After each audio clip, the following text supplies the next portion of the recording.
में जुनैद सफदर की शादी की तकरीबात, मायूं, मेहंदी, कवाली नाइट और फिर बारात। हर फंक्शन में मरकज़े निगाह रही मरियम नवाज। रस्में शुरू हुई तो एक तकरीब में मरियम नवाज के गाने की वीडियो खूब वायरल हुई।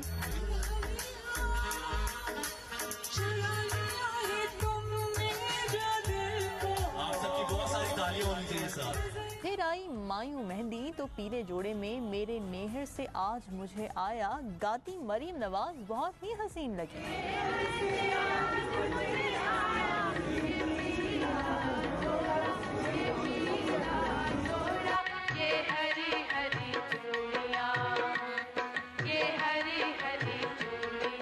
मेहंदी के रंग बिखरे तो मरियम नवाज जलवे बिखेरती रहीं। ऑफ वाइट लहंगा ज़ेब तन किए मरियम नवाज तकरीब में मरकज़ी निगाह रहीं। हमजा शहबाज को बुलाकर स्टेज पर बिठाती, इंतजामात संभालती मरियम नवाज की वीडियोस खूब वायरल हुई। फिर आई बारात की रात तो मरियम नवाज ने पहना सब्ज लहंगा। एक तस्वीर में मरियम नवाज जुनैद सफदर को प्यार भरी नजरों से देखकर मामता लुटाती नजर आई तो दूसरी तस्वीर में शहबाज शरीफ से गले लगकर प्यार समेटती रहीं।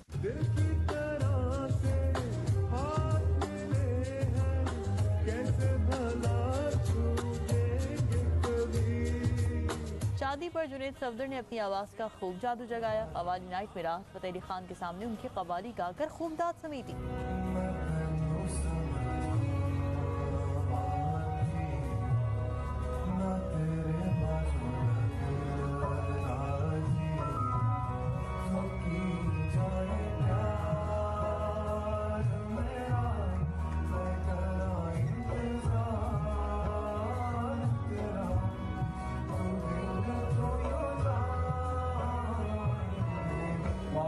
कोई कुछ भी कहे, मरियम नवाज के हसीन अंदाज ने मेला लूट लिया है।